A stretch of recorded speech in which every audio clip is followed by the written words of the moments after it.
কখনো কখনো জীবন এমন সিচুয়েশনে এনে দাঁড় করিয়ে দেয় যেটার সাথে লড়াই করা আমাদের জন্য কঠিন হয়ে পড়ে। আমাদের অবস্থা এমন হয়ে যায় যেন মনে হয় সব কিছু শেষ হয়ে যাবে, শুধু মনে হয় অন্ধকার চারিদিকে, কিছু বোঝা যায় না যে এই সময় করব তো কি করব। আবার কখনো তো এমন সিচুয়েশনে কুইট করতেও মন চায়। অবস্থা তোমার যাই হোক না কেন, একটা জিনিস তো ঘটবেই, এই সময় পার হয়ে যাবে, সেটা ভালো সময় হোক বা বাজে সময়, শেষ হয়ে যাবে। কিন্তু একটা কথা সবসময় মনে রেখো যে জীবনে কিছু করার অপরচুনিটি ঠিক এই সময় তুমি পাবে যদি ওই সিচুয়েশানে ছেড়ে না দাও। কারণ একজন উইনার বা বিজেতা সে কখনো ছেড়ে দেয় না, আর যে ছেড়ে দেয় সে কখনো উইনার্স হতে পারে না। তুমি কি চাও, একটা অ্যাভারেজ লাইফ নাকি একটা স্ট্যান্ডার্ড লাইফ? যখন তুমি রাস্তা দিয়ে বেরোবে তখন লোকে ইগনোর করবে, নাকি যখন তুমি রাস্তা দিয়ে বেরোবে তখন প্রত্যেকটা মানুষের চোখ তোমার দিকে থাকবে? কি চাও তুমি? লোকে তোমাকে এটা বলুক এই মানুষটা কিছুই করতে পারবে না, নাকি এটা বলবে যে এই মানুষটা কিছু না কিছু করে দেখাবে বা কিছু চেঞ্জ অবশ্যই নিয়ে আসবে? কিন্তু কিভাবে করবে? ছেড়ে দিয়ে? মরে যাও কিন্তু ছেড়ে দিও না। হোক পরিস্থিতি যতই খারাপ, কখনো ছেড়ে দিও না। আজ তোমার সময় বাজে চলছে, হয়তো কাল আরও বাজে হবে, কিন্তু পরশু তোমার জিত হবে। শুধু শর্ত এইটুকু যে তুমি এই সিচুয়েশনে টিকে থাকো আর কুইট করো না। এই প্রকৃতি চায় আমরা এই পরিস্থিতিতে যাতে লড়াই করি, সংঘর্ষ করি, যাতে আমরা আরও মজবুত, আরও শক্তিশালী হতে পারি। এই পরিস্থিতিগুলো আসেই আমাদের মজবুতভাবে গড়ে তুলতে।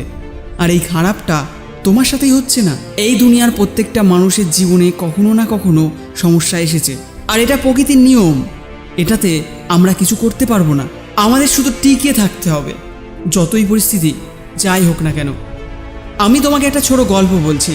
একবার একজন বায়োলজিক্যাল টিচার তার স্টুডেন্টকে একটা প্রজাপতির কথা বলল, এবং সে এটা দেখাচ্ছিল যে একটা প্রজাপতি কিভাবে তার পিউপা থেকে বাইরে বেরিয়ে আসে, এবং সে এটা বলে গেল যে কোনো স্টুডেন্ট যেন এই প্রজাপতির সাহায্য করতে না এগিয়ে আসে।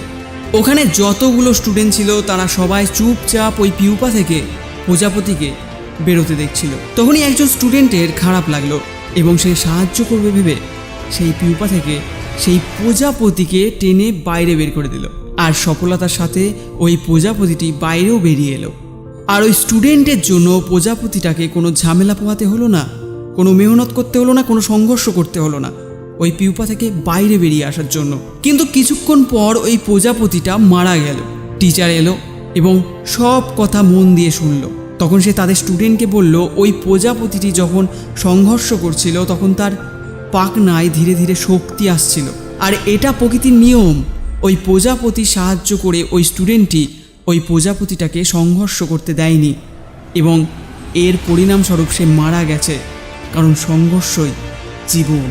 সংঘর্ষ তোমাকে মজবুত করবে। ইংলিশে একটা ওয়ার্ড আছে, নো পেন নো গেন।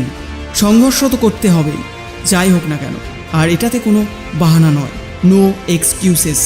যারা উইনার্স হয়ে থাকে বা কোনো কাজকে করছে তখন তারা সেই কাজকে নিয়ে কোনো বাহানা বানায় না, আর যারা লুজার্স হয় তারা যে কোনো কাজে বাহানা বানিয়ে দেবে।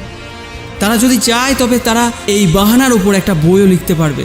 আমার তো ভাগ্যটাই খারাপ, আমার সাথে এটা কেন হয়, আমার বয়স অনেক কম, আমার হাইট অনেক কম, আমি কালো দেখতে, আমি সুন্দর নই, লোকে আমায় পছন্দ করে না, আমি বেশি পড়াশোনা করিনি, আমার কাছে সময় নেই, আমার আওয়াজ ভালো নয়, আমার কাছে এটা নেই সেটা নেই। যদি এটা হতো, যদি ওটা হতো। দেখো, যেটা যেমন সেটা তেমনই থাকবে। না তো আজ অবধি কিছু বদলেছে, না কখনো কিছু বদলাবে, ততক্ষণ অবধি যতক্ষণ তুমি নিজেকে বদলাবে।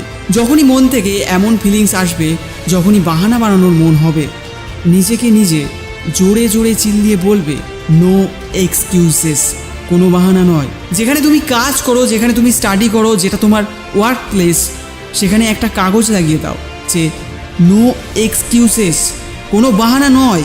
আজ তোমরা কমেন্টে অবশ্যই এটা লিখে যাও, নো এক্সকিউজেস, যাতে আমি এটা জানতে পারি তোমাদের মধ্যে কতজন এই ভিডিওটা পুরো দেখেছে। জয় হিন্দ, বন্দে মাতরম।